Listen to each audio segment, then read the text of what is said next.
Pookode veterinary സർവകലാശാല വിദ്യാർത്ഥി സിദ്ധാർത്ഥന്റെ മരണത്തിൽ സിബിഐ അന്വേഷണം പ്രഖ്യാപിച്ചിട്ടും രേഖകൾ കൈമാറാൻ വൈകിയതിൽ റിപ്പോർട്ട് തേടി മുഖ്യമന്ത്രി.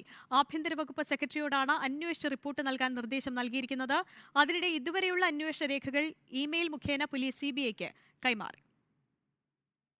മാർച്ച് 9 സിബിഐ അന്വേഷണം പ്രഖ്യാപിച്ച് സർക്കാർ വിജ്ഞാപനമിറക്കിയെങ്കിലും ഇത് കേന്ദ്രത്തിന് അയച്ചത് മാർച്ച് 16 അപ്പോഴും അനുബന്ധ രേഖകൾ സംസ്ഥാന സർക്കാർ സിബിഐക്ക് കൈമാറിയിരുന്നില്ല. ഇത് വിവാദമായതോടെ തിരക്കിട്ട നടപടികളാണ് ആഭ്യന്തര വകുപ്പിൽ നടക്കുന്നത്. വിജ്ഞാപനം പുറത്തിറക്കിയിട്ടും അനുബന്ധ രേഖകൾ സിബിഐക്ക് കൈമാറുന്നതിൽ വൈകലുണ്ടായിട്ടുണ്ടോ എന്ന് പരിശോധിക്കാൻ മുഖ്യമന്ത്രി ആഭ്യന്തര വകുപ്പ് സെക്രട്ടറിക്ക് നിർദ്ദേശം നൽകി. അങ്ങനെ വൈകിയിട്ടുണ്ടെങ്കിൽ അതിനുത്തരവാദി ആരെന്ന് അന്വേഷിച്ച് റിപ്പോർട്ട് നൽകാനാണ് നിർദ്ദേശം. വിഷയത്തിൽ ആഭ്യന്തര വകുപ്പിന്റെ മെല്ലെപ്പോക്ക് വിവാദമായതോടെ പോലീസ് ആസ്ഥാനത്തും തിരക്കിട്ട് നടപടികൾ പൂർത്തിയാക്കുകയായിരുന്നു. കേസിന്റെ ഇതുവരെയുള്ള അന്വേഷണ റിപ്പോർട്ടും എഫ്ഐആറും മറ്റു രേഖകളും വൈകിട്ട് ഇമെയിൽ മുഖേന സിബിഐ ഡയറക്ടർക്ക് കൈമാറി.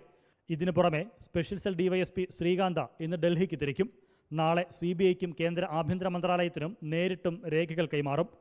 അന്വേഷണം പ്രഖ്യാപിച്ചെങ്കിലും സർക്കാർ നടപടികൾ വൈകുന്നതിൽ സിദ്ധാർത്ഥന്റെ അച്ഛൻ പ്രതിഷേധം രേഖപ്പെടുത്തിയിരുന്നു. സിബിഐ അന്വേഷണം സർക്കാർ മനഃപൂർവ്വം വൈകിപ്പിക്കുന്നതായി പ്രതിപക്ഷവും ആരോപിച്ചിരുന്നു. ലോക്സഭാ തെരഞ്ഞെടുപ്പിൽ വിഷയം ഭരണപക്ഷത്തിനെതിരെ ആയുധമാക്കാനാണ് പ്രതിപക്ഷ തീരുമാനം. ഇതുകൂടി മുന്നിൽ കണ്ടാണ് സർക്കാരിന്റെ തിരക്കുപിടിച്ച പ്രതിരോധ നടപടികൾ. റിപ്പോർട്ടർ, തിരുവനന്തപുരം.